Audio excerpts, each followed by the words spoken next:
Hello, नमस्कार, आप सबका स्वागत है। तो जैसा कि आपको पता है कि मैं तारिक फ़तेह जी की बुक जो है, chasing a mirage, the illusion of Islamic state, इसको कंप्लीटली रीड कर रही हूँ। कुछ रेलेवेंट पार्ट है जो मैं पढ़ने की कोशिश कर रही हूँ, जिसके बारे में मैं ऑलरेडी भी डिस्कस कर चुकी हूँ, लेकिन ताकि आपको एक रेफ़रेंस मिल जाए, कभी आपको रेफ़र करना पड़े तो आप रेफ़र कर सकते हैं इसे। तो आज सेकंड पार्ट है the idea of the Islamic state.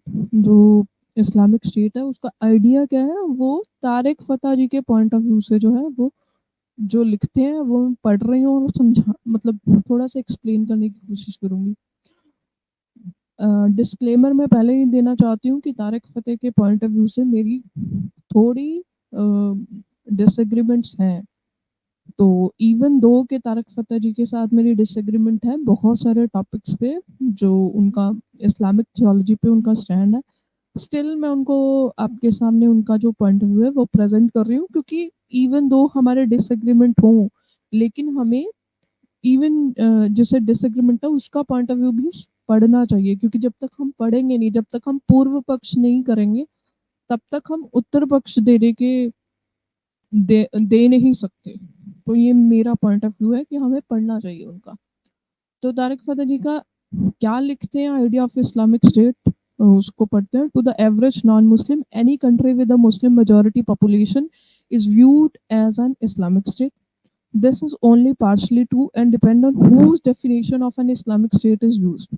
Most Muslim to believe that countries with majority Muslim population are Islamic countries with a distinct Muslim character, यानी कि जो नेशन स्टेट जहाँ पे मेजॉरिटी मुस्लिम हो और उनका जो डिस्टिंक्ट नेचर है वो इस्लामिक हो, उसको मेजॉरिटी मुस्लिम भी और नॉन मुस्लिम, यानी कि जो ऑब्वियसली जो मुस्लिम नहीं है वो उनको इस्लामिक स्टेट ही मानते हैं। जैसे भारत में रहने वाले जितने लोग हैं वो पाकिस्तान को इस्लामिक स्टेट मानते हैं, सऊदी अरेबिया को इस्लामिक स्टेट मानते हैं। मतलब 56 इस्लामिक नेशन जो है वो उनको रफली हम मानते हैं, लेकिन अगर आप अलग-अलग नेशन जो इस्लामिक स्टेट्स हैं, ये इस्लामिक नेशन जो भी कहें आप, इनको अगर आप स्टडी करोगे या इनको देखोगे तो इनके जो अपने कैरेक्टर है वो बिल्कुल अलग है एक-दूसरे से।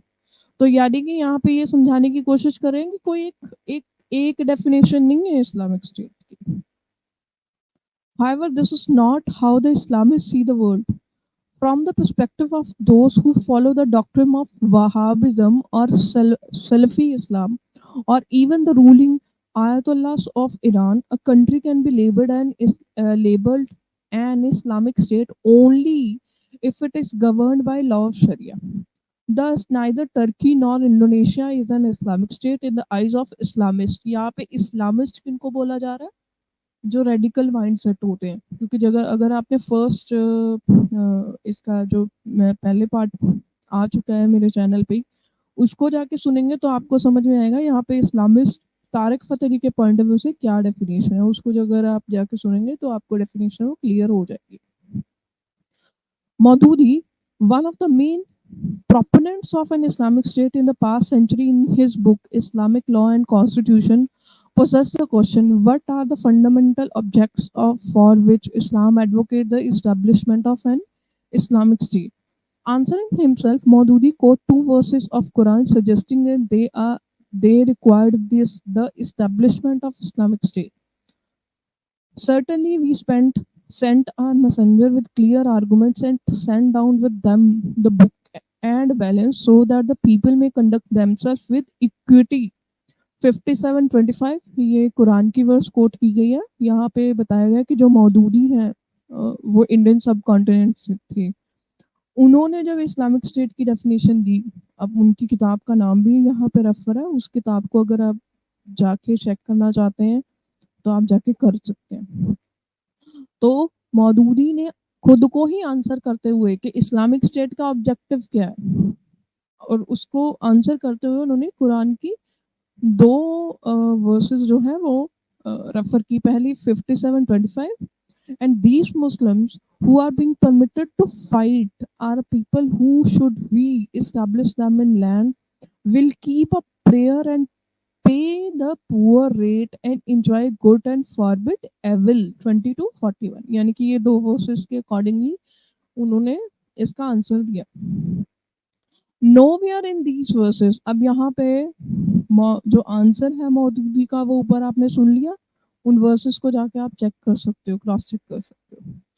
यहाँ से तारिक फतेह अली का जो है वो अपना ओपिनियन स्टार्ट होता है।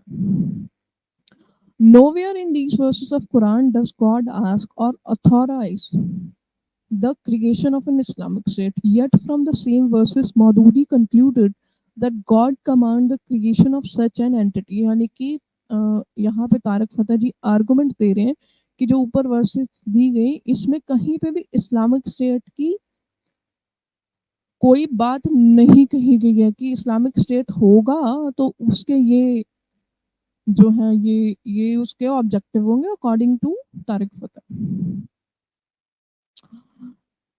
आगे वो लिखते हैं, in the same book Maududi right that such an Islamic state will eradicate and crush with full force all those evils from which Islam aims to purge mankind। यानी कि इसी बुक में वो लिखते हैं, मौदूदी लिखते हैं कि मौदूदी ने लिखा है कि जो इस्लामिक स्टेट है वो इरेडिकेट कर देगी या क्रश कर देगी वो सारे इविल्स को जिसको इस्लाम ने मना किया है।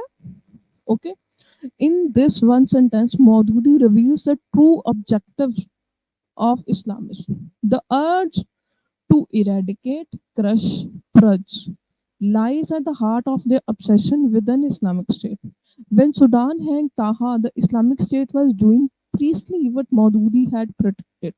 It eradicated, crushed, purged him. The Quranic injunction to enjoy good and forbid evil has been turned upside down by the Islamists who rule Islamic states। They enjoy evil and forbid good, but they know not what they do. यानी कि यहाँ पे वो कह रहे हैं कि मौदूदी ने जब ये बात कही कि आपको इरेडिकेट करना है, क्रश करना है, तो वहां से जो इस्लामिस्ट हैं उनका जो एजेंडा है वो क्लियर नजर आता है। जो इस्लामिक स्टेट बनाने का जो एजेंडा है वो क्लियर नजर आता है। आगे वो लिखते हैं, पॉलिश बॉर्न मोहम्मद असद, यानी कि यहाँ पे एक और एग्जांपल दे रहे हैं, पॉलिश में बॉर्न हुए Mohammad Asad, birth name Leopold Weiss, died in 1992 but remain one of the Muslim world's most respected scholar with work that include commentaries on Quran and the notion of Islamic State। When Pakistan was created in 1947, it was this grandson of a Jewish rabbi who was invited to assist in the writing of the Pakistan Constitution। The fact that his effort failed suggests that while the theories and romantic notions about Islamic State make for interesting academic discourse, in practice they fall short। यानी कि ये यहाँ पे ये जो मैं हमेशा बोलती हूँ यूटोपियन कॉन्सेप्ट, ये रोमांटिसाइज या यूटोपियन कॉन्सेप्ट जो है ये सुनने में बड़े अच्छे लगते हैं, कुछ कॉन्सेप्ट जो होते हैं वो सुनने में बड़े अच्छे लगते हैं, लेकिन एक्चुअली जब उनको प्रैक्टिकली अप्लाई किया जाता है तो वो पॉसिबल नहीं होते। जैसे आपने अक्सर बहुत सारे मुस्लिम्स को सुना होगा कि जो सूद है वो हराम है। अब मुझे बताओ कि सूद के बिना, इंटरेस्ट के बिना कौन सी दुनिया में कौन सा ऐसा सिस्टम है जो चल सकता है विदाउट इंटरेस्ट। मतलब अगर बैंक इंटरेस्ट नहीं देगा ना तो लोग भी अपने पैसे नहीं जमा करते बैंक में। तो ये आप देखिए कि ये कितना वेग कॉन्सेप्ट है। इसके ऊपर भी मैं किसी दिन एक बुक जो है मेरे पास मैं पढ़ूंगी कि किस तरह से इस्लामिक थियोलॉजी ने जो जितने भी मुस्लिम नेशन है, इस्लामिक नहीं मैं कह सकती हूँ क्योंकि अपनी अपनी डेफिनेशन होती है, जितने भी मुस्लिम नेशन है उनकी जो इकोनॉमी है वो किस तरह से उसका बुरा हाल है। क्यों? क्योंकि उस बुक में इस्लामिक थियोलॉजी को ब्लेम किया गया। वो बुक मैं फिर किसी दिन पढ़ूंगी, लेकिन आज इसी पे रहते हैं। तो यहाँ पे वो तारिक फतेह जी कह रहे हैं कि ये रोमांटिसाइजेशन करना, ठीक है, ये अच्छा तो लगता है बहुत, यूटोपियन कॉन्सेप्ट बनाना, ये अच्छा तो बहुत लगता है लेकिन प्रैक्टिकली पॉसिबल नहीं है। इसीलिए ये चीज़ें जो होती हैं, यूटोपियन कॉन्सेप्ट जो होते हैं, वो फेल हो जाते हैं। जैसे पाकिस्तान फेल हो गया। पाकिस्तान जो एक्सपेरिमेंट किया गया था, ये फेल हो गया। उसी के बरक्स अक्सर कहते हैं कि रिलीजन के नाम पे, क्योंकि जब भी पाकिस्तान की बात की जाती है, स्पेसिफिकली पाकिस्तानी लिबरल जो है वो हमेशा एग्जांपल देते हैं कि इजराइल भी देखो मजहब के नाम पे बना, बने वो रिलीजन के नाम पे बने हैं। उनका जो कोर है इजराइल बनाने का, या जो मतलब उनको गॉड ने प्रॉमिस लैंड है उनका, वो बिल्कुल है, उससे डिनाई नहीं कर रहा, लेकिन उन्होंने वो नेशन बनाने तक ही था। उन्होंने उसके बाद जो अपना कॉन्सेप्ट बनाया, जो उन्होंने अपने देश को जो है डेमोक्रेटिकली अपलिफ्ट किया, अपने कल्चर को इम्प्रूव किया, साइंस और टेक्नोलॉजी में जो उन्होंने इम्प्रूव किया, वो उनकी थियोलॉजी से रिलेटेड नहीं है। और उनके अंदर कोई ऐसा कुछ कुछ लोग हो सकते हैं, लेकिन मेजॉरिटी जूइश जो है या इजरायली जो है, उनके दिमाग में ऐसा कोई नहीं है कॉन्सेप्ट कि हमने जो है वो हमारे लॉ के हिसाब से ही देश को चलाना। इवन क्रिश्चियंस में भी आजकल आपको रेयरली मिलता है, यस थोड़े ओवरलैपिंग मिलती है। वो हमेशा हर नेशन में जो मेजॉरिटी होती है उसका जो कैरेक्टर होता है, मेजॉरिटी जो कम्युनिटी होती है उनका जो एक तरह से रिलीजन नहीं कह सकते, उनका जो वे ऑफ लिविंग होती है वो आपके नेशन के साथ ओवरलैप करती है, उससे कोई डिनाई नहीं करता। और इसका कोई सोल्यूशन भी नहीं है कि हर कोई एक जैसा बन जाए, होमोजेनाइज नहीं हो सकते हैं cultures. Asad wrote that a large part of Muslim history has evolved under the impotence of deep-seated longing for the establishment of what has loosely, often confusedly, been conceived as the Islamic State. This longing is very much in evidence among Muslims for our time, and which is nonetheless subject to many confusion that has made the achievement of truly Islamic polity impossible in the past millennium। यानी कि जो असद था, जो polish born था, उसने लिखा कि जो मुस्लिम आज के मुस्लिम है, उस समय के 1992 के आसपास जब भी उन्होंने लिखा था, उससे पहले ही लिखा होगा, उन्होंने लिखा कि जो मुस्लिम कम्युनिटी है उनके अंदर ये एक फैंटेसी है कि हमें इस्लामिक स्टेट बनाना है। अनफॉर्चुनेटली वो इस चक्कर में क्या कर रहे हैं, वो जितनी इस्लामिक नेशन बनी है वो फेल हो गई, वो उसकी बात ही नहीं करते हैं। वो इंट्रोस्पेक्ट करने की कोशिश ही नहीं करते हैं। उनको ये है कि अच्छा ये फेल हो गए तो हम बना के दिखाएंगे एक प्योर इस्लामिक स्टेट। वो कहते हैं ना कि इवन इसका मैं परफेक्ट एग्जांपल देती हूँ कि पाकिस्तान बनाना है, पाकिस्तान बनाना है, रट लगाई हुई थी मुस्लिम लीग ने, लेकिन पाकिस्तान बनने के बाद क्या, इसका कभी किसी ने नहीं सोचा। और वही आज देख लीजिए आप, उसका पाकिस्तान में उसका एकदम परफेक्ट एग्जांपल दिख रहा है। हालांकि मैं उसके बार बार ये भी बोलती हूँ क्योंकि इस्लामिक थियोलॉजी के बेसिस पे वो बना है, तो इस्लामिक जहाँ पे अथॉरिटेरियन सिस्टम की एक ओवरलैपिंग आ जाती है। अथॉरिटेरियन सिस्टम अपने आप में इतना वेग होता है कि वो कोलैप्स होती है। वो जो भी नेशन हो, सोसाइटी हो, कोई इंस्टीट्यूशन भी किसी यूटोपियन या अथॉरिटेरियन सिस्टम पे बनाया जाए, वो इंस्टीट्यूशन का फेल होना 100% होता है। This longing is very much in, यहाँ तक हम पढ़ चुके हैं आगे। Asad 100-page treatise on state government is a valuable account of Muslim dream of an Islamic state। यहाँ पे ये कह रहे हैं कि जो असद ने 100 पेज का एक पूरा सिस्टम, मतलब पूरा डॉक्यूमेंट किया कि किस तरह से इस्लामिक स्टेट बनाना एक उनके लिए, मतलब उनकी एक सपना तो है, उनका एक यूटोपियन कह ले कि उनका ड्रीम तो है, लेकिन उनको पता ही नहीं है कि वो क्या कैसे होगा। आगे वो लिखते हैं कि इसमें कंप्लीटली समझ में आता कि जो मुस्लिम ड्रीम है इस्लामिक स्टेट बनाने का, ये 100 पेज असद के जो 100 पेज बुकलेट है उसमें, लेकिन उसके साथ साथ but also underscores the author's assertion that the task cannot be achieved by looking into past. In his word, the past 1,000 year or so of Muslim history can offer us no guidance in our desire to achieve a polity which would really deserve the epithet Islamic, nor is a confusion lessened by the influences to which the Muslim world has been subjected in recent time. यानी कि यहाँ पे वो ऐसा लिखते हैं कि जो अगर पास्ट में आप कोई इस्लामिक नेशन ऐसा देखने की कोशिश करेंगे जो कि बहुत जिसने बहुत कुछ अचीव किया हो तो ऐसा कुछ नहीं मिलेगा। कोई इस्लामिक नेशन ऐसा नहीं था, जैसे कि मैंने आपको ऑलरेडी बहुत सारी बुक्स में ऑलरेडी बता चुकी हूँ।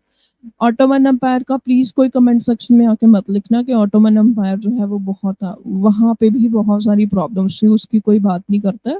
और लोग बोलते हैं कि जो अतातुर्क आया था या जो वो आया था वो मतलब उन्होंने अपनी तरफ से कुछ चेंज किया था, नहीं उनकी मजबूरी बन गई थी ऑटोमन एम्पायर को ख़त्म करना, क्योंकि वो संभाल ही नहीं पा रहे थे। और उसको यूरोप का, क्योंकि वो जो टर्क है, आज प्रेजेंट डे टर्की है, वो थोड़ा-सा उसका पार्ट जो है वो यूरोप में पड़ता है, तो उसको यूरोप का मुर्दा कहा जाता है। अगर आप ऑटोमन्स की हिस्ट्री भी पढ़ेंगे तो जिस तरह से भारत में कहा जाता है ना कि मुगलों ने बहुत मतलब मुगलों को बहुत ग्लोरीफाई किया जाता है और कहा जाता है कि हाँ मुगलों ने तो ये सब किया था, वो सब किया था और मुगलों ने सब कुछ भारत में किया था, जबकि एक्चुअल हिस्ट्री अगर आप मुगलों की पढ़ो तो मतलब वो बोलने लायक भी नहीं है। यहाँ पे हरम बनाते थे और क्या-क्या करते थे। वैसा ही ऑटोमन्स का भी, ऑटोमन्स का ग्लोरीफाई बहुत हुआ है, जिसने भी लिखा है, लेकिन उसके अंदर प्रॉब्लम्स बहुत सारी थी, जिसके बारे में अक्सर डिस्कशन की नहीं जाती है। तो खैर ऑटोमन एम्पायर का मैं इसलिए यहाँ पे एग्जांपल दे रही हूँ ताकि कोई मुझे कमेंट सेक्शन में आके बोल देगा कि हाँ, इसको एग्जांपल मान सकते हैं या इसको मान सकते हैं, ऐसा नहीं है। वो अक्सर वो चले जाते थे और ये एक नेचर का लॉ भी है। तो आगे वो लिखते हैं कि in his writing, others speak with the knowledge of history and the contemporary practice of Muslim politicians, especially in Pakistan, where his effort went nowhere. However, he does not face up to the fact that the very exercise of seeking political power is bound to contradict some of essential aspect of Islamic principle. Even though he judges the period of rightly guided Caliph 632 to 661 as Islamic, he does not address whether he feels that era is the model for future Islamic states or not, since the civil war conflict came to define those times. यानी कि even अगर ये बहुत important part है, बहुत सारे लोग जो है खिलाफत जो कैलिफ थे, जो प्रॉफिट मोहम्मद के बाद का टाइम है, उसको हमेशा कहते हैं कि वो बहुत कोई गोल्डन एज था। लेकिन इवन अगर आप उस टाइम पे खिलाफत जो एक्चुअल खिलाफत थी, जो प्रॉफिट मोहम्मद के जस्ट बाद भी आई है ना, उस समय भी अगर आप देखें तो ये आपस में ही लड़ रहे थे। आपस में बहुत ज़्यादा इनकी पावर स्ट्रगल जो है वो चलती रही, क्योंकि अथॉरिटेरियन, मैंने हमेशा कहा ना, अथॉरिटेरियन जो आइडियाज़ होते हैं वो ऐसे ही होते हैं। वहाँ पे हमेशा कोई ना कोई एक दूसरे को स्ट्रगल करके ऊपर आने की कोशिश करेगा ही।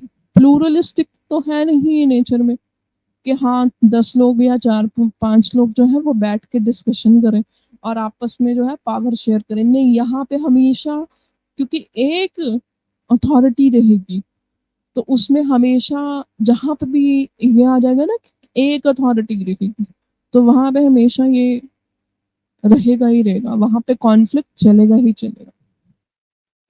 फॉर एग्जाम्पल जिन लोगों को नहीं समझ में आ रहा है कि क्यों मैं ऐसा कहती हूँ, इसका परफेक्ट एग्जाम्पल आज के टाइम में कांग्रेस को देख लो। अगेन मैं दोनों को कंपेयर नहीं कर रही हूँ, मैं आपको ताकि आप लेमैन की लैंग्वेज में आपको समझ आए कि आज कांग्रेस पार्टी का इतना बुरा हाल क्यों है। उसका सबसे बड़ा रीजन है कि एक फैमिली का उस पर स्ट्रॉन्ग होल्ड है। वो जो फैमिली वो जब तक छोड़ेगी नहीं अपनी जगह, जब तक नए आइडियाज को नए लोगों को आने नहीं देगी, तब तक कांग्रेस का कुछ नहीं हो सकता। तो even political party, even institution हो कोई भी, उसमें अगर आप रोटेशन नहीं करेंगे, नए आइडियाज़ को नहीं आने अकॉर्डिंग टू टाइम इवॉल्व नहीं करोगे, तो वो बाउंड है उसका डिस्ट्रक्शन। तो यहाँ पे तारिक फ़तेह जी कहते हैं इवन उस समय को भी असद ने ये उसके बारे में एड्रेस नहीं किया कि उस समय भी सिविल वार्स हो रही थी, आपस में लड़ाई झगड़े हो रहे थे। इसके बारे में सबको पता है कि जो प्रोफेट मोहम्मद है उनकी फैमिली के साथ क्या हुआ, उसके बारे में मुझे बताने की ज़रूरत नहीं है। One of the harshest critic of a return to rigid Islamic rule was Ali Abdel al-Razik of Egypt in late 1920s, when he campaigned against the revival of caliphate in his seminal work published in 1925, Al-Islam wa Usul al-Hukum, Islam and the Fundamentals of Authority. Razik argued against the Islamic State and advocated the separation of religion and civil society, drawing the wrath of the influential Al Azhar University. His books were burnt and he was declared an apostate for merely suggesting that the state of Islam did not require an Islamic state. यानी कि उसने सिर्फ इतना कहा था कि हमें caliphate की ज़रूरत ही नहीं है, हमें किसी अथॉरिटी की ज़रूरत ही नहीं है। तो सिर्फ इतना कहने पे, इतना बोलने पे उसकी किताबें जला दी गई, उसको अपोस्टेट डिक्लेयर कर दिया गया, उसको बोल दिया गया कि ये तो इस्लाम छोड़ चुका है। आगे वो लिखते हैं his book was publish in aftermath of collapse of 600 year old Ottoman empire and evolution of caliphate system by Turkey founding president secular modernist Mustafa Kemal Ataturk. यहाँ पे वो कह रहे हैं कि जो अतातुर्क था उसने ऑटोमन एम्पायर को जब खत्म किया उसके बाद थोड़े समय बाद उसकी बुक्स जो है वो छपी। For the first time since 632 CE, the Muslim world had no central political authority. The caliph's authority had been on the wane since the rise of European imperial power in 16th century, but the 1925 abolition came as a shock to much of the Muslim world, which was largely living under French, British, Dutch occupation. It was in this vacuum of political authority that intellectuals like Egypt's Ali Abdel al-Razik raised difficult issues. Razik cautioned that the need for the revival of caliphate proposed the idea of nation state where religion would not interfere with the political process. यानी कि जो renaissance हुआ था Christian theology में, वही उसने कोशिश की इस्लामिक सोसाइटी में या इस्लामिक कम्युनिटी में करने को। Razik's opposition to creation of Islamic State in the form of revived caliphate stirred anger among Egypt's Orthodox Islamic establishment. Paradoxically, a group of Islamic scholars chaired by Sheikh Muhammad Abdul Fadl al-Jizavi, the rector of Al-Azhar, had already issued a statement reluctantly coming to terms with the abolition of caliphate. They had even criticized Muslims who felt bound by oath of allegiance to the deposed Ottoman caliph and regarded obedience to him as a religious duty. The statement reflected the mood on the street where Arab nationalists were already welcoming the weakening of Turkish-based caliphate and had intensified their campaign to have caliphate return to Arabs. यानी कि जैसा मैंने कहा कि ये भारत के अंदर जो लोग थे 1920 में जो खिलाफत मूवमेंट भारत में चली थी, उसके ऊपर भी मैं मालाबार में क्या हुआ था उसके बारे में ऑलरेडी मैं बुक कवर कर चुकी हूँ, उसको जाके प्लेलिस्ट में जाके आप सुन सकते हैं। तो आप ये देखें कि जो अरब्स हैं वो इसको सेलिब्रेट कर रहे थे अरब कि अच्छा हुआ ऑटोमन की खिलाफत जो है वो गिर गई, अब खिलाफत अरबों के पास आएगी। ले और लेकिन भारत के जो लोग हैं वो रो रहे थे कि जो टर्क हैं, तो आप ये देखिए कि बहुत सारे लोग ये नैरेटिव फैलाते हैं कि जब तुर्कों की खिलाफत गिरी तो मुस्लिम वर्ल्ड जो है वो बहुत ज़्यादा कोई दुखी हो गया था। नहीं, अरब बहुत खुश थे। अरब जो है वो अपनी मतलब उनको दिख रहा था कि चलो अब ये गए, इनकी खिलाफत खत्म हुई, अब हमारे पास वापस आएगी ये power. Raziq's critique, however, went beyond the simple acceptance of fate complete. He launched the vociferous attack on the centuries-old school of Islamic political thought. In this, he took on not only the orthodox ulama and al-Hazar, but also self-styled modernist Egyptian like Rashid Rida, who oscillated between Arab nationalism and Islamic universalism but never gave up on Islamic State. In India, respected intellectual Muhammad Iqbal based his opinion opposition to the revival of Caliphate and Islamic State on the ground that it was an obstacle to the modernization of Muslim world. Again, Mohammad Iqbal के बारे में मैंने नहीं पढ़ा है, तो यहाँ पे मतलब मैं क्योंकि मैंने कुछ बातें इकबाल की सुनी है जो कि बहुत गलत वे में वो बोलते थे भारत के बारे में नहीं, लेकिन टू नेशन थ्योरी के ऊपर जो उनका स्टैंड था उसके बारे में थोड़ा-सा गड़बड़ है।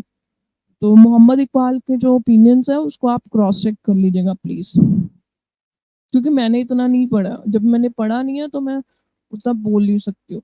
मतलब मोहम्मद इकबाल के बारे में पढ़ा है, लेकिन मोहम्मद इकबाल की बायोग्राफी नहीं पढ़ी है कि उनकी लाइफ कैसी रही या उनके पास कैसा-कैसा इन्फ्लुएंस रहा, इसके बारे में मैंने ज़्यादा नहीं पढ़ा।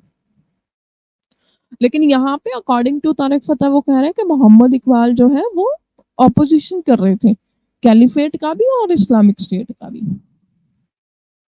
आगे वो लिखते हैं कि Razik, however, based his opinion on an Islamic perspective, considering his background as an Islamic scholar, as a former judge of a religious court, he argued that the Caliphate or Islamic State had no basis in either Quran or tradition of Prophet.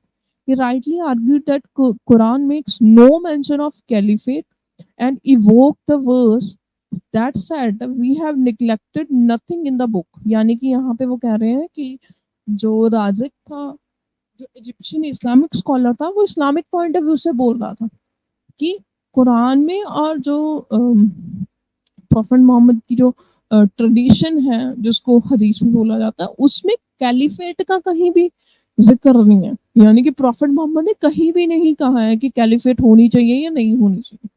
ये Islamic state के बारे में उन्होंने कोई ऐसे rules नहीं दिए हैं कि ऐसे मतलब अगर इस्लामिक स्टेट हो तो वो कैसी हो या कैसी नहीं हो, ऐसी कोई मतलब वो नहीं है। और जो राज़िक था उसने एक पर्टिकुलर वर्स को रेफर करते हुए अपनी आर्गुमेंट को थोड़ा स्ट्रॉन्ग किया। कौन-सी आर्गुमेंट? जो कुरान में 638 में लिखी हुई है कि ये किताब में कुछ भी ऐसा नहीं है जो आपको नहीं बताया गया। As long as Razik restricted his criticism to caliphate, the orthodoxy was willing to tolerate his views. However, when he challenged the long-established belief that Islam as a religion necessitates the creation of an Islamic government, he crossed a line, leading to the years of harassment and obstaculization with accusation that he was a communist. Under by the witch hunt, Raziq concluded, यानी कि यहाँ पे बता दूं कि जब तक उसने सिर्फ कैलिफेट को चैलेंज किया तब तक लोग इतना बॉदर नहीं कर रहे थे, क्योंकि जैसे कि मैंने आपको बताया कि उस समय कैलिफेट का कुछ प्रॉपर पता नहीं था। तो लोगों ने बोला कि ठीक है, अगर कैलिफेट खिलाफत होनी चाहिए नहीं होनी चाहिए इस पे डिस्कशन चल रही है, ओके। लेकिन जैसे ही राज़िक ने बोला कि इस्लामिक स्टेट का भी कोई कॉन्सेप्ट नहीं है, वैसे ही फिर उसके ऊपर जो है वो हरासमेंट हुई, जबकि वो प्योर इस्लामिस्ट था, मतलब वो इस्लाम के पॉइंट ऑफ व्यू से बात कर रहा था, स्टिल उसके साथ इतना कुछ हुआ। Razik concluded, one, government or political authority as necessary as it might be seen to realize Islamic deed and obligations was not essence of Islam, had nothing to do with the primary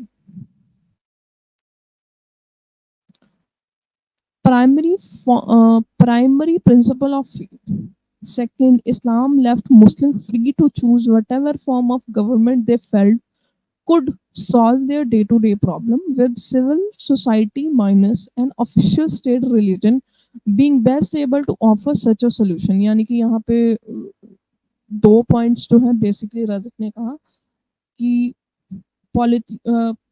government में या political authority में कहीं पे भी ये necessary नहीं है कि जो इस्लामिक आइडियाज हैं वो उसमें घुसाए जाएं। दूसरा कि जो डे टू डे लाइफ है मुस्लिम्स की वो अपने बेसिस पे वो अपनी सिविल सोसाइटी के बेसिस पे वो डिस्कस कर सकता है।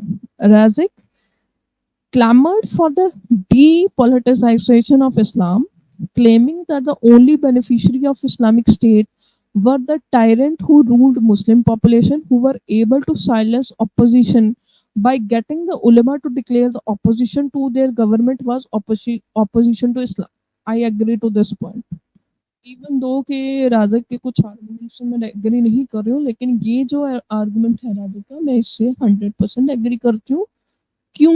उसका रीजन मैं बार बार जैसे बोलती हूँ, क्योंकि इस्लामिक थियोलॉजी कोर में एक अथॉरिटेरियन आइडिया है। तो अथॉरिटेरियन आइडिया इसी तरह के होते हैं, जैसे कम्युनिज्म है, कम्युनिज्म भी अथॉरिटेरियन आइडिया है।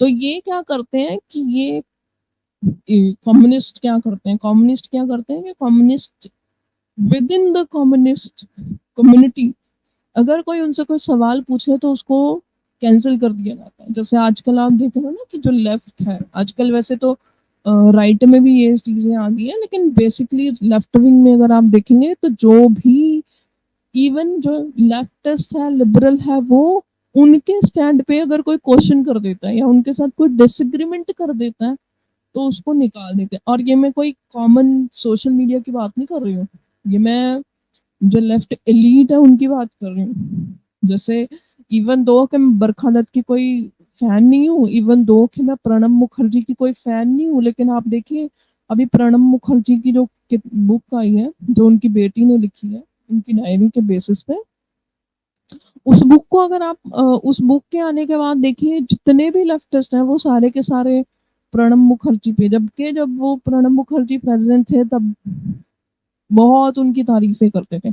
लेकिन अब जब उनकी बुक आ गई है, उनकी कुछ आर्गुमेंट्स आए हैं, जो उनके कुछ ओपिनियन थे कांग्रेस पार्टी और बाकी लोगों को लेकर, तो सारी की सारी लेफ्ट जो है उन्होंने प्रणब मुखर्जी को डिग्रेड करना शुरू कर दिया है। तो ये लेफ्ट के अंदर भी आप अक्सर देखेंगे कैंसिल करते हैं। नॉन लेफ्ट के अंदर मैं मुझे पर्सनली लगता है कि फिर भी अकोमोडेट कर लेते हैं। अब वो कुछ कुछ सोशल मीडिया में कुछ ट्रोल्स होते हैं, मैं उनको एलीट में काउंट नहीं करती हूँ। अगर कोई करता है तो वो उसकी दिक्कत है।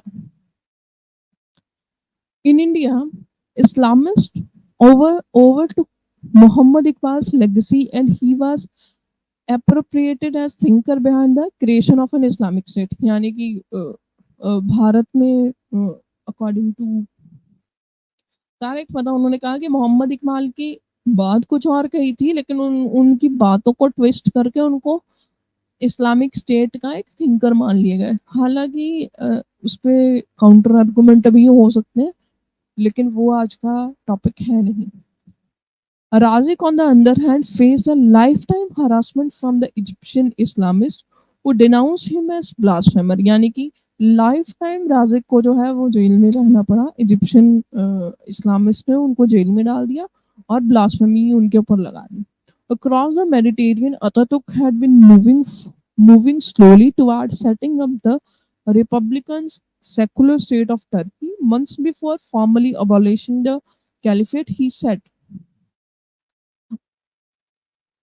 our Prophet has instructed his disciples to convert the nation of the world to Islam. He has not ordered for them to provide for the government of these nations. Never did such an idea pass through his mind.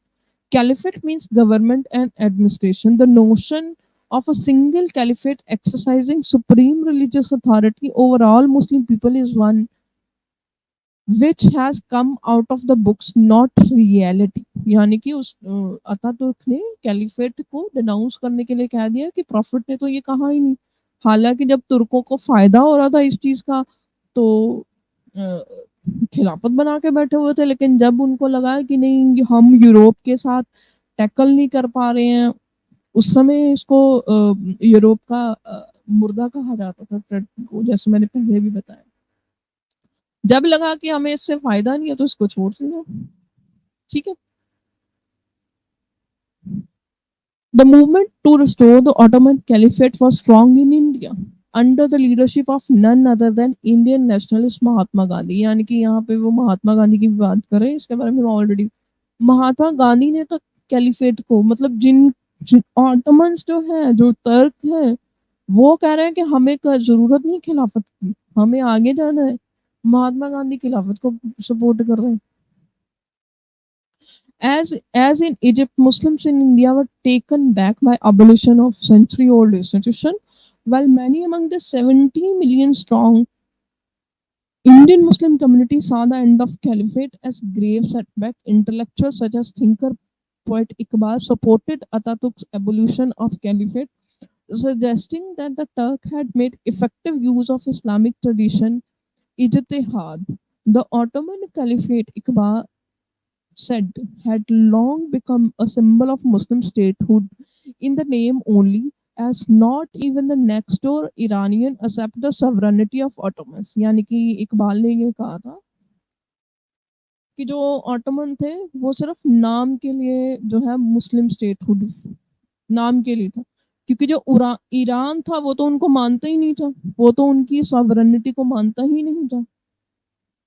तो ये चीजें जो specifically Hindus को मैं यहाँ पे कहूंगी कि आप लोगों को पता नहीं है, आप प्लीज जाके पढ़िए, क्योंकि जब आप ऐसी बातें करते हो ना मुस्लिम उम्मा मुस्लिम, और ये हिंदू साइड से ज्यादा होती है टू बी ऑनेस्ट, इतनी भी कोई उनके अंदर यूनिटी नहीं है और ना थी कभी। और अगर आप मुझसे पूछे तो कभी होने भी नहीं वाली है, क्योंकि ये ह्यूमन नेचर के बिल्कुल अगेंस्ट है। और ह्यूमन नेचर जो है वो बाय डिफॉल्ट जो है वो अपनी अपनी जो कल्चर है उसको किसी ना किसी तरह से ब्रेन वॉश करके आप जितना मर्जी रख लें, लेकिन अथॉरिटेरियन रजीम के अंदर हाँ यूटोपियन कॉन्सेप्ट बनाना आप किसी को पीछे लगा दो। अब जो अफगानिस्तान वाले हैं मे बी वो तालिबान को सपोर्ट करते होंगे पहले, लेकिन अब उनको जब रहना पड़ रहा है तो अपने आप वो लाइन पे आ गए ना। अब उन्होंने कहना शुरू कर दिया, क्योंकि जब अब डंडे पड़ रहे हैं, जब अब शरिया लॉ लग रहा है, तब उन्होंने कहना शुरू कर देना। फिर इनका ये होता है कि नहीं ये तो असली है ही नहीं इस्लाम। अरे भाई कोई इस्लामिक स्टेट का असली वर्जन है ही नहीं पूरी दुनिया में, कोई डिस्क्रिप्शन नहीं है इस्लामिक स्टेट का पूरी दुनिया में। Iqbal wrote dismissal of the cleric, the religious doctors of Islam in Egypt, in India, as far as I know, have not yet expressed themselves on this point. Personally, I find the Turkish view is perfectly sound. He went on to defend the separation of religion and state, writing, the Republican form of government is not only thoroughly consistent with the spirit of Islam, but has also become a necessity in the view of new forces that were set free in the world of Islam. Iqbal further cited two examples of how in early Islam the caliphate had adopted two political realities. First was abolition to condition that caliph had to be to descend from Meccan Arab tribe of Quraysh. Iqbal cited that the ruling of 11th century jurists that since the Quraysh tribe had experienced a political debacle, ruling the world of Islam no longer required belonging to Quraysh tribe. The second example involved the historian and philosopher Ibn Khaldun। यहाँ पे मैं बता दूं कि यहाँ पे जो इकबाल ने यहाँ पे कहा कि 11वीं शताब्दी के बाद क्योंकि अरबों से जो खिलाफत है तुर्कों की तरफ चली गई, तो वो कोई अरबों की मर्जी से नहीं हुआ था। पहली बात तो यहाँ पे मैं काउंटर भी करना चाहूंगी इकबाल को।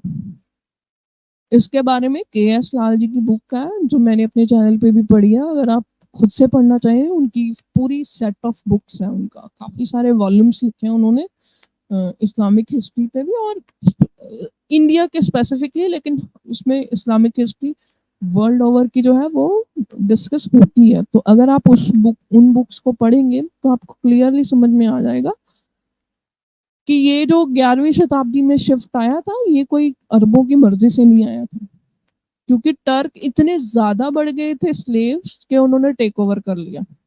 ठीक है, तो अ, ये कोई इस तरह से नहीं था कि चला गया उनके पास। जबकि अगर आप एक्चुअली इस्लामिक थियोलॉजी में देखें तो जो लीडर है वो, क्योंकि वो अरब सऊदी अरेबिया के पॉइंट ऑफ व्यू से, तो वो एक कुरैश कबीले का ही होना चाहिए, ऐसा लिखा हुआ है इस्लामिक थियोलॉजी में। The second example involved the historian and philosopher Ibn Khaldun, who is 15th century declared that since the power of Quraysh had vanished, the only alternative was to accept the country's most powerful man as country's imam or caliph. Iqbal concluded from all this that there was no difference between the position of Khalud, who had realized the hard logic of fact, यानी कि यहाँ पे Khaldun की बात की जा रही है कि खल्दून ने कहा कि ठीक है, जो कुरैश है, जो अरब है उस समय, वो पावरलेस हो गए, तो अगर अब शिफ्ट हो रहा है खिलाफत, तो वो हो जाना चाहिए, इसमें कोई दिक्कत नहीं है। ठीक है, उसके बाद आप देखिए कि यानी कि इवन जैसे मैं जो लोग हैं उनको भी समझाती हूँ कि एवोल्यूशन हर सोसाइटी में होता है, तो यहाँ पे भी हुआ है। अब ये जो बात करते हैं कि जो जो उस मतलब उनकी किताब में जो लिखा हुआ है उससे कुछ चेंज नहीं हो सकता, तो यहाँ पे तो चेंज किया है ना इन्होंने। जो हिस्टोरियन है खल्दून, अब उसको भी क्या बोलोगे, ब्लास्फेमर बोल दोगे। Modern Turks, who were also inspired by the realities of their time rather than the medieval law written under different condition of life. Both Iqbal and Razik wrote in 1920, but in early 21st century, their words seem to come from the future, not the past. Today, Islamic political thought is moribund, has become more fossil than it was at the end of Ottoman Caliphate. Today's movement for an Islamic theocracy is structured around the creation of an Islamic state based on the work of Abul Ala Maududi and Hasan al Banna of Jamaat Islami and Muslim brotherhood. यानी कि आज के जो Islamist है वो मौदूदी और Hasan al बन्ना वही है मुस्लिम ब्रदरहुड, मुस्लिम ब्रदरहुड की जो पेरेंट, मुस्लिम ब्रदरहुड वही है जो पेरेंट ऑर्गेनाइजेशन है हमास की भी, और भारत में पीएफआई की भी, और पूरे वर्ल्ड में भी इनकी बहुत सारी ऑर्गेनाइजेशन है। तो इन दोनों के जो पॉइंट ऑफ व्यू है, इनके पॉइंट ऑफ व्यू से आज जो इस्लामिक थियोक्रेसी है वो इस तरह से स्ट्रक्चर्ड है, मोटा मोटी, नॉट के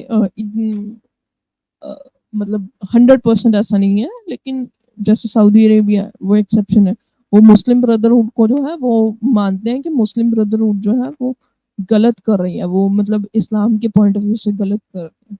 तो इवन उनके अंदर भी ये पूरी disagreement have.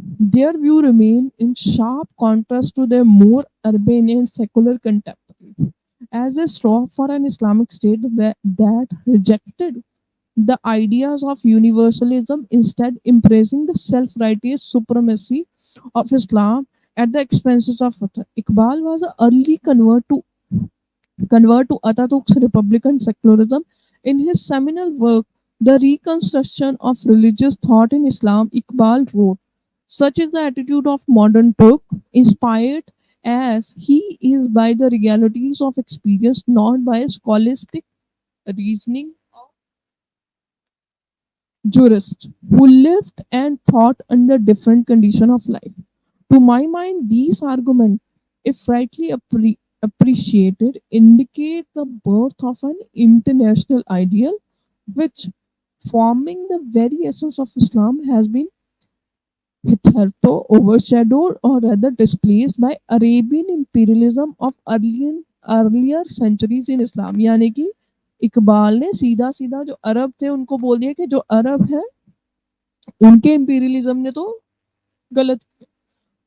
तो इसीलिए आप देखिए कि जो मैं हमेशा बोलती हूँ कि इवन पाकिस्तानी लिबरल्स में भी अगर आप देखेंगे ना, तो उनके अंदर भी एक बहुत बड़ी डिवाइड है। पहले भी मैंने किसी स्ट्रीम में बताया था आप लोगों को।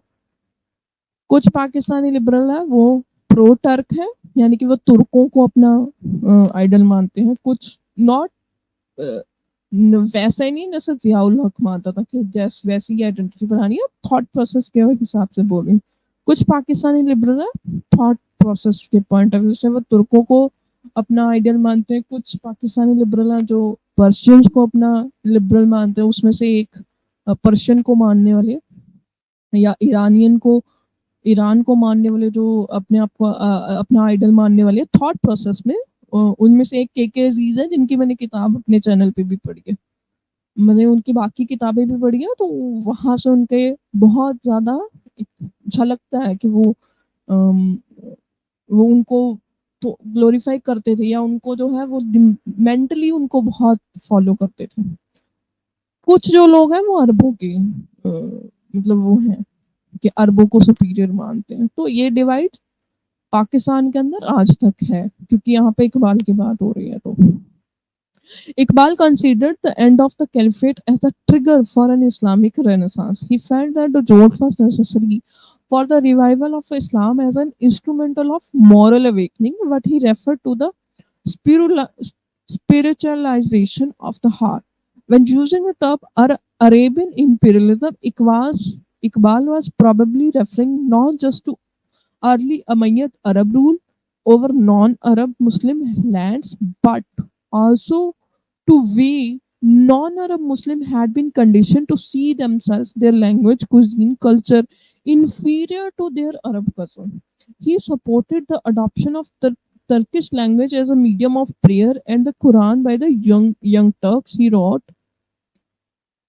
if the aim of a religion is the spiritualization of heart, then it must penetrate the soul of man. And it can best penetrate the inner man. We find that when Muhammad ibn Tumar, the Mahdi of Muslim Spain, who was Berber by nationality, came to power and established the pontifical rule of Mohammedan, he ordered for the sake of the illiterate Berbers that the Quran should be translated and read in Berber language, and that the call to prayer should be given in Berber. यानी कि language की बात यहाँ पे आ रही है कि इकबाल ने बोला कि जो स्पेन के अंदर वो गया तो उसने कहा कि जो जो लोग हैं उनको वहीं की जो लैंग्वेज है, बर्बर लैंग्वेज है, उसी में कुरान पढ़ानी चाहिए, उसी में जो है वो उनके जो प्रेयर है वो होनी चाहिए। The tenacious, tenacious bond between Arab and non-Arab Muslim has over the centuries created a love-hate relationship, often one-sided, rarely discussed. While non-Arab Muslims have embraced many facets of Arabian culture and custom, the gesture has rarely been reciprocated. Whether has been the feeble relationship between the Berbers and Arabs, or never-ending mutual mistrust between Persian and Arabs, this task has gone largely unnoticed in the Arab world. Iqbal's reference to Arabian imperialism would elicit shock and denunciation from even the most liberal Arab, such is the state of denial। यानी कि यहाँ पे वो कह रहे हैं कि जो अरब इंपीरियलिज्म, इसको ऐसे कहा जा रहा है कि जो नॉन अरब मुस्लिम है वो अरबियों को कॉपी करते हैं या अरबियों के बहुत सारी चीजों को अपनाते हैं, लेकिन वो जो अरब है वो नॉन अरब मुस्लिम को उस तरह से नहीं देखते हैं।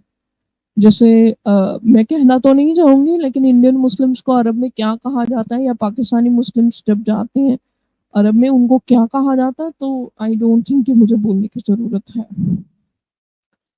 Canada's late comparative religion scholar Wilfred Catwell Smith broached the subject of Arabism and Islam. In his book Islam in Modern History, he wrote about Arab's pride in context of Arab glory and frustration. He maintained that while Arab Muslims are proud of their faith, like other non-Arab Muslim. The difference is that in Arab's case, this pride in Islam is not separated from his national enthusiasm but infuses it and gives it added point. इसीलिए मैं कहती हूँ कि जो character होता है वो हमेशा ओवरलैप होता है, इसीलिए भारत के केस में है। जो इसीलिए अगर कोई पाकिस्तान से सुन रहा है तो मैं उनको समझाना चाहूंगी, यहाँ पे ओवरलैपिंग होती है हमेशा। जो नेशन की मेजॉरिटी का कैरेक्टर होता है वो, जैसे अरब है, अरबों के लिए अरबी होना और मुस्लिम होना दोनों ओवरलैप है, उनके लिए दोनों अलग अलग चीज नहीं है। तो उनके अंदर नेशनलिज्म है, वो अपने नेशन स्टेट को बहुत स्ट्रांगली ओन करते हैं। लेकिन ऑन द अदर साइड अगर भारत में जो स्पेसिफिकली जो कन्वर्टेड है, जो out of the Arab land है, उनका सिस्टम थोड़ा गड़बड़ है। और वो केवल भारत के कंटेक्स्ट में नहीं है, वो आप कहीं भी जाके देख लो, आप इंडोनेशिया में जाके देख लो, वो सबको अरब बनना है। उन सबके अंदर ये फेटिश है कि हम अरब बने। अरब उनको माने ना माने वो मैटर नहीं करता। तो हमेशा जो सिविलाइजेशन होती है ना और जो रिलीजन होता है वो ओवरलैप हो जाए। इसीलिए भारत के कंटेक्स्ट में बहुत सारे पाकिस्तानी अंडरस्टैंड नहीं कर सकते हमारी सिविलाइजेशन और हमारा वे ऑफ लाइफ। मगर मतलब हिंदुइज्म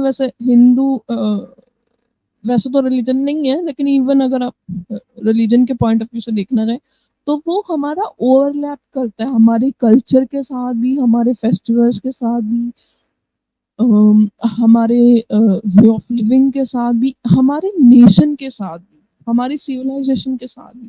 तो वो जो ओवरलैपिंग होती है ना, इसलिए हमें कंफ्यूजन नहीं होती है। लेकिन बाकी इसी तरह से अगर आप अरब में जाओगे ना, वो कंफ्यूज नहीं है, वो नहीं, उनको कोई कंफ्यूजन नहीं है कि उनको नेशनलिज्म उनका होना चाहिए नहीं होना चाहिए, वो बहुत ही क्लियर है उस इन चीजों में। आगे वो लिखते हैं, while the proponent of an Islamic state in Malaysia or Somalia would consider the adoption of Arab culture custom as part of the Islamized identity, the advocate of Islamic state in Egypt would never even contemplate adopting any Indonesian Nigerian culture expression। यानी कि आप देखें कि अरब identity को ये अपना लेंगे, अरबों का बुर्का अपना लेंगे, अरबों का जो जो ड्रेसिंग कोड है वो अपना लेंगे, ये नाइजीरिया का नहीं अपनाएंगे। जैसे इजिप्ट है, इजिप्ट अरब का, यहाँ मतलब वो आपको समझाने के लिए तारिक फतेह जी समझा रहे हैं कि इवन अरब जो है, जो सऊदी अरेबिया है, वो अपनी ड्रेस कोड नहीं चेंज करने वाले हैं, वो अपना वे ऑफ लिविंग नहीं चेंज करेंगे। क्यों? क्योंकि वो और उनका उनका जो कल्चर है, उनका जो रिलीजन है, उनका जो वे ऑफ लिविंग है और उनका जो जोग्राफिकल आइडेंटिटी है अरबिक, वो ओवरलैप करती है, इसलिए वो कंफ्यूज नहीं है।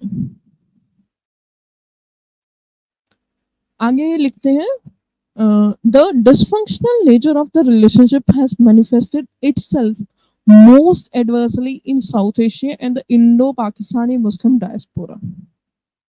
Smith, who up to 1947 taught in then Indian city of Lahore, now capital of Pakistani Punjab, suggests that in the Arab world, Islamist ideology is not expression of religiosity, but one of an patriotic ownership. यही मैं समझाने की कोशिश कर रही हूँ आपको कि जब हिंदू भारत को, या एक भारतीय होना और एक हिंदू होना कॉन्फ्लिक्टिंग नहीं है, उसी तरह से एक अरब का, एक इस्लामिक अरब होना और एक नॉर्मल अरब होना दोनों कॉन्फ्लिक्टिंग नहीं है, क्योंकि वो वहीं पे, वो रिलीजन वहीं पे हुआ है, वहाँ के एटमॉस्फेयर में उस रिलीजन। इसी तरह इजरायली, इसी तरह जैसे बहुत सारे, जैसे मैंने आपको पहले भी इसी स्ट्रीम में समझाया था कि जब पाकिस्तान की बात होती है तो पाकिस्तानी जो लिबरल है वो हमेशा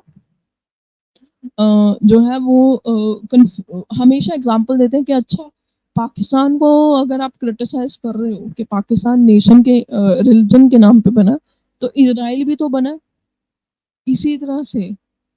इजराइल अगर इवन रिलीजन के नाम पे बना, लेकिन उनका इजराइल नेशनल आइडेंटिटी उनकी और उनका ज्यू होना दोनों कन्फ्लिक्टिंग नहीं है, वो दोनों ओवरलैप करते हैं। तो हमारा जो एक हमारा इंडिविजुअल आइडेंटिटी है और हमारी नेशनल आइडेंटिटी है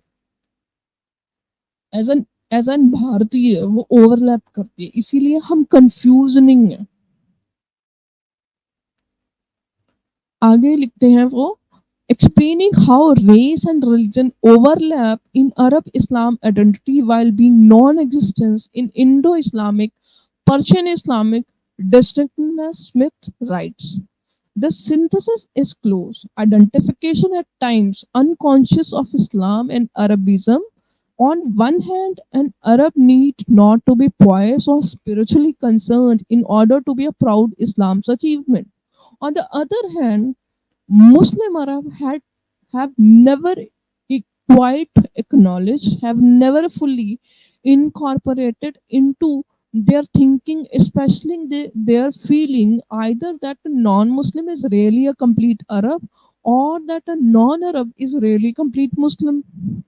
यानी कि वो सोचते ही नहीं है, जैसे इवन फॉर एग्जाम्पल कैसे कैसे हाँ, जैसे एग्जाम्पल मैं आपको समझा दूं कि जैसे अब इस्कॉन वाले अफ्रीका में हिंदुइज्म बहुत मतलब वो हो रहा है, बहुत फल फूल रहा है, वहाँ पे बहुत सारे लोग हिंदुइज्म को अपना रहे हैं। इवन यूरोप में बहुत सारे लोग योग को अपना रहे हैं, लेकिन वो अपनी आइडेंटिटी नहीं छोड़ रहे हैं। तो जैसे अरब है ना, उनको उनके लिए कन्फ्लिक्टिंग नहीं है एक मुस्लिम होना और एक अरब होना, या उनके लिए कन्फ्लिक्टिंग नहीं है कि अगर अरेबिया में कोई अरबिक क्रिश्चियन रहता है या कोई, मतलब मैं पुरानी बात नहीं कर रही हूँ जब वहाबिज्म था या सलफी इस्लाम बहुत पीक पे था, तब की बात नहीं कर रही हूँ मैं, आज प्रेजेंट डे की बात कर रही हूँ। वरना अरब की भी हिस्ट्री उसमें है, उन्होंने भी मतलब पहले उसका एक जियो पॉलिटिकल गोल था, उसकी मैं बात नहीं करूँगी यहाँ पे, वो टॉपिक भी नहीं है। तो उनके लिए वो कन्फ्लिक्टिंग नहीं है, इसीलिए जो भारतीय है ना उनके लिए कन्फ्लिक्टिंग नहीं है। वो बड़ी हम इजीली अपने आप को एक हिंदू एक भारतीय एट अ टाइम पंजाबी, जैसे मैं पंजाब से हूँ, एट अ टाइम हम अपनी रीजनल आइडेंटिटी भी अपनी ओन कर लेते हैं, हमारे लिए कन्फ्लिक्टिंग नहीं है।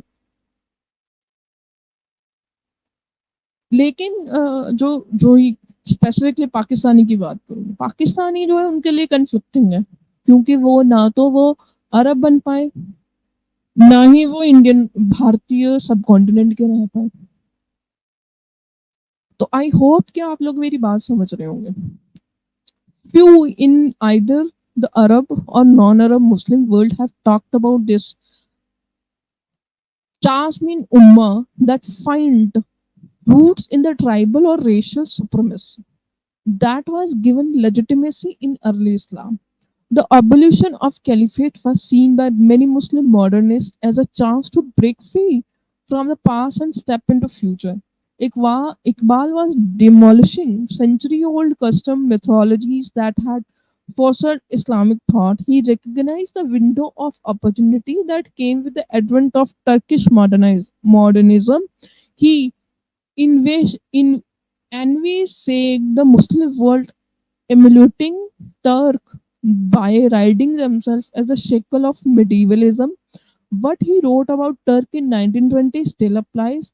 In obvious admiration of Turkey's leap towards modernity, Iqbal wrote, the truth is that among the Muslim nation of today, Turkey alone has shaken off its dogmatic slumber, attained to self consciousness. She alone has claimed the right of intellectual freedom. She alone has passed from ideal to the real, a transition that entails keen intellectual and moral struggle. To her, the growing complexity of mobile and broadening life was sure to bring new situations, suggesting new point of view, fresh interpretation of principles, which are only of an academic interest to people who have never experienced the joy of spiritual expansion. It is, I think, the English thinker Hobbes who make this acute observation that to have a succession of identical thought and feelings is to have no thought and feeling at all. Such is the lot for most Muslim countries today. They are mechanically repeating the old value, whereas the Turk is on the way to create new values. He has passed great experiences which have revealed his deeper self into him, creating new values. He has passed great experience which have revealed his deepest self to him. In him, life has begun to move, change, amplify, giving birth to new desire, bringing new difficulties in suggesting new interpretation. The question which confront him today and which is likely to confront other Muslim country in near future is whether the law of Islam is capable of evolution, a question which will require great intellectual effort and is sure to be answered in affirmative.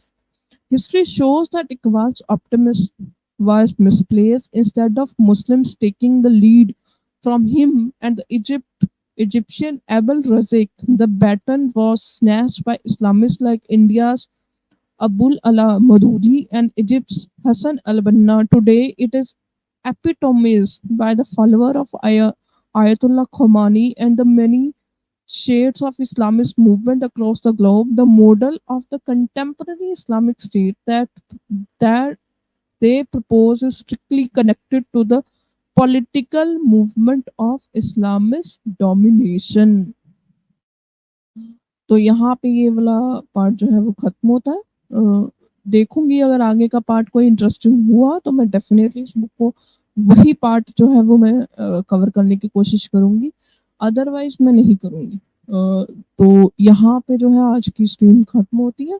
यहाँ पे मैं पहले ही clear कर दूं कि ये मेरे point of view नहीं है, कहीं आप कहें कि मैं जो एक पॉइंट ऑफ व्यू जो है आपके सामने रख रही हूँ, मेरा पॉइंट ऑफ व्यू नहीं है, ये तारक फतेह अली की बुक है और मैं ऑथर का पॉइंट ऑफ व्यू रख रही हूँ। अगर आप इसे डिसएग्री करते हैं तो डिसएग्री हो सकते हैं। मैं खुद तारक फतेह अली से डिसएग्री करती हूँ बहुत सारे पॉइंट्स पे, लेकिन स्टिल इवन दो कि मैं उनसे डिसएग्री करती हूँ, उनकी बुक्स को पढ़ना और उन अंडरस्टैंड करना जरूरी है। थैंक यू सो मच सबका जुड़ने के लिए। धन्यवाद। जय हिंद, जय श्री राम।